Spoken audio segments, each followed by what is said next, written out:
Привет, друзья! Рада вас видеть сегодня на уроке.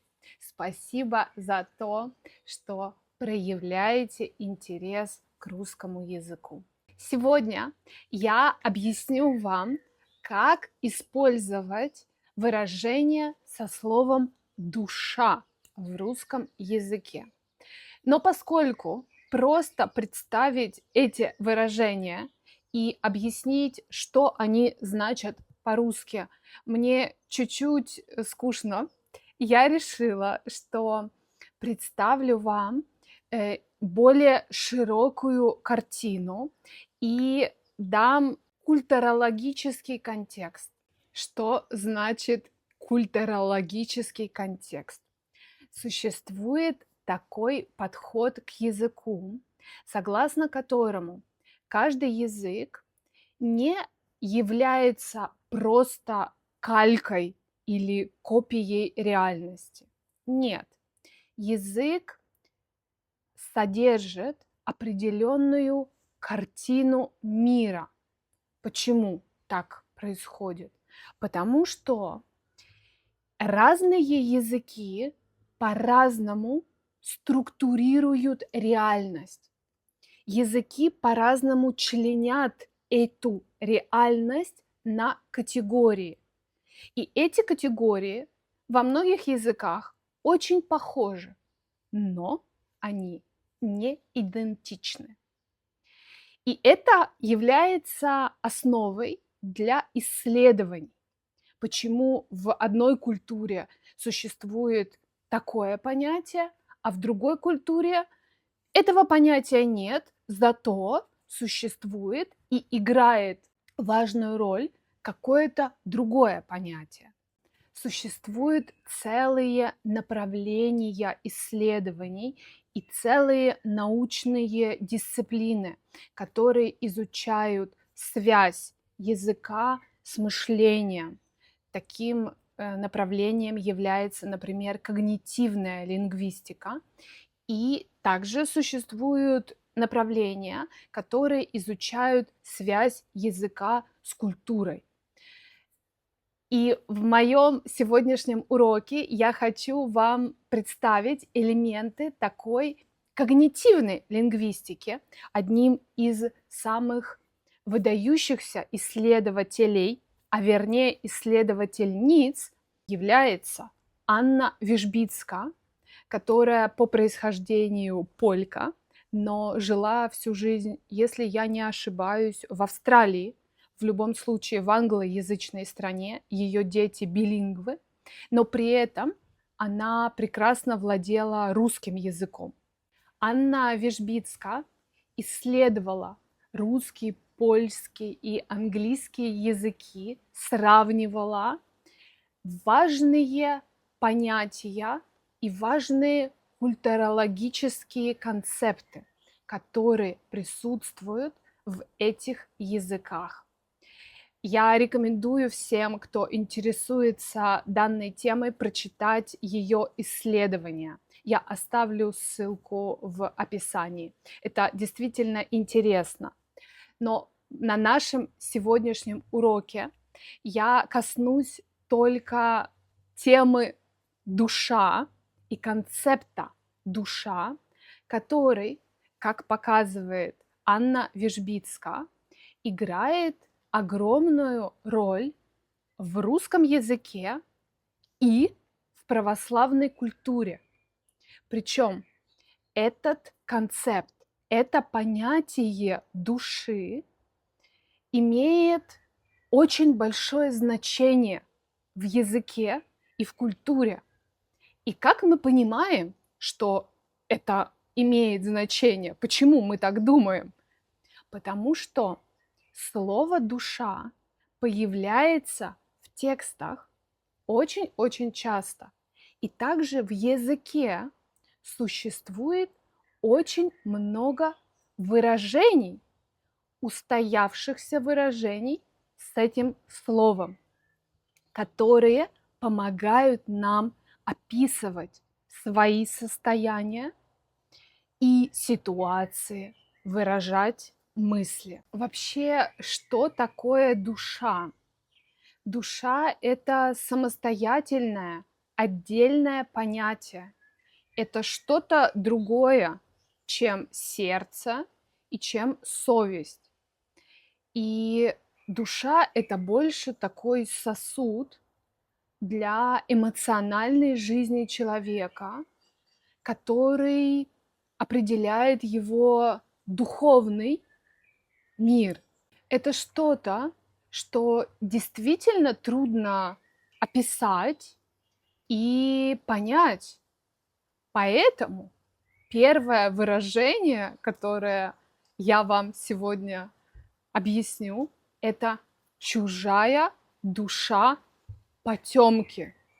Что значит, что очень трудно понять внутренний мир другого человека. И мы используем это выражение как целую фразу, когда о ком-то говорим. Например, я не могу понять его поведение. Для меня это нелогично.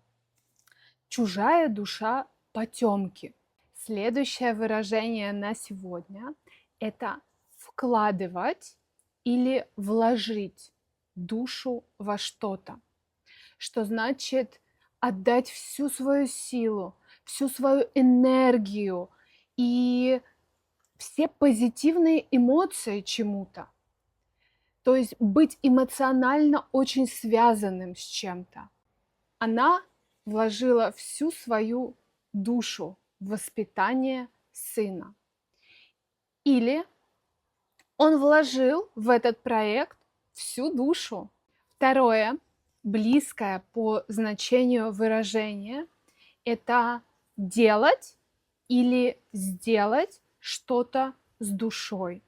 Что значит, что выполнять что-то очень искренне, отдавая всю свою энергию с любовью. Например, видно, что эта мебель на заказ сделана с душой. Следующее выражение, которое активно используется в литературе, в песнях, это выражение «душа болит».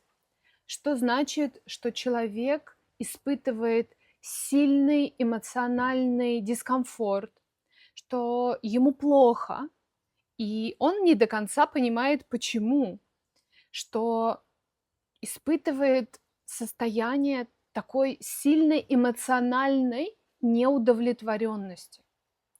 Например, он говорит, что пьет вино, потому что у него болит душа. Это выражение чуть-чуть более книжное, которое, как я сказала, часто используется в песнях, в поэзии, но оно не устаревшее. Следующее выражение — это еле-еле душа в теле, что обозначает, человек испытывает сильную слабость, эмоциональную и физическую. Он фактически находится на грани жизни и смерти. И в современном языке мы используем это выражение больше как шутку, когда кто-то что-то очень медленно делает или медленно идет, например, и мы говорим: ну что ты так медленно, еле-еле душа в теле.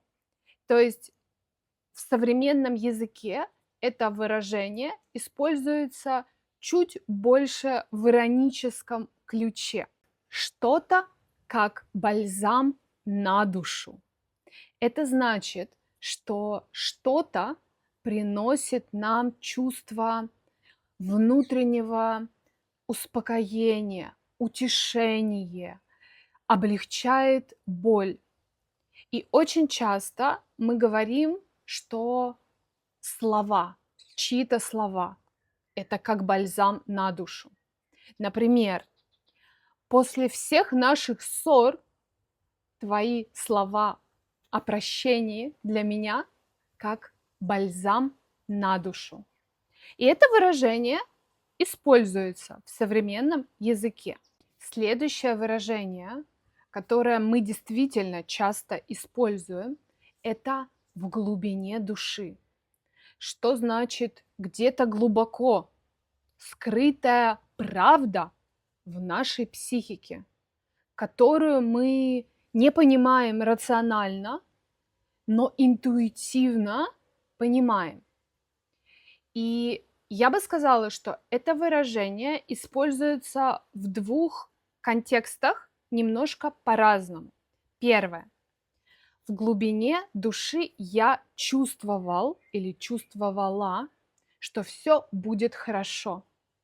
И второй контекст – это в глубине души я знал, и дальше идет чаще что-то негативное. Что, например, этот проект не закончится успехом. В глубине души я знала, что он говорит неправду. А если что-то позитивное, я бы сказала, что я чувствовала, а не знала. Следующее для меня почему-то немножко забавное выражение – это выражение «кривить душой». Что значит делать что-то против своих собственных принципов, говорить неправду. Например, я не хочу кривить душой и делать вид, что все в порядке. Выражение «кривить душой» более литературное и книжное. И в разговоре с друзьями, на прогулке мы его скорее не будем использовать, но в какой-то более формальной ситуации, когда говорим о серьезных проблемах и хотим подчеркнуть то, что у нас богатый словарный запас, что важно делать время от времени, по моему мнению, можно использовать такое выражение. Следующее выражение, которое лично мне очень по душе, значит, что мне очень нравится, это выражение «жить душа в душу».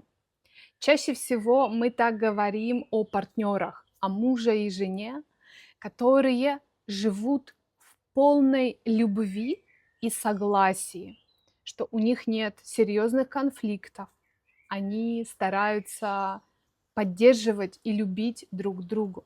Например, они прожили 50 лет душа в душу. Очень близкое по значению выражение – это они друг в друге души не чают. Это значит, что они просто обожают друг друга, сдувают пылинки друг с друга, так сильно заботятся друг о друге. И можно сказать, что они друг в друге души не чают, или просто кто-то в ком-то души не чает. То есть она не чает души в своей собаке, они не чают души в своих внуках. Следующее выражение – делать что-то за милую душу. Что значит делать что-то с большой радостью и с удовольствием. Это немножко устаревшее и книжное выражение, которое, я думаю, что в такой простой повседневной речи прозвучало бы немножко комично, если бы кто-то спросил меня: «Маша, ты хочешь мне помочь?» Я бы сказала: «За милую душу». Но в более книжной речи или в ситуациях, когда мы чуть-чуть с иронией специально говорим более высоким стилем, мы можем использовать это выражение. Например, я за милую душу поужинаю с вами в этом ресторане.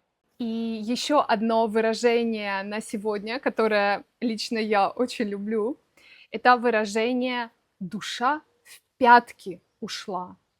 От страха обычно или от испуга? Что значит просто, что человек испугался или у него очень сильный, неожиданный страх? Например, она лежала в кровати и вдруг услышала шаги за дверью, и у нее душа в пятки ушла. Друзья, благодарю за внимание.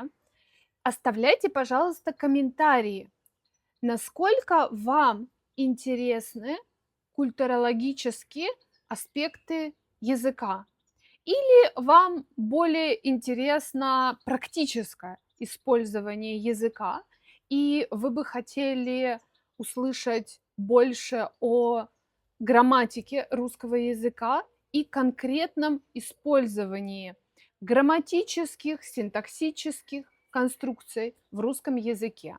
Я буду благодарна за ваши комментарии и за фидбэк. Всего доброго! Пока-пока!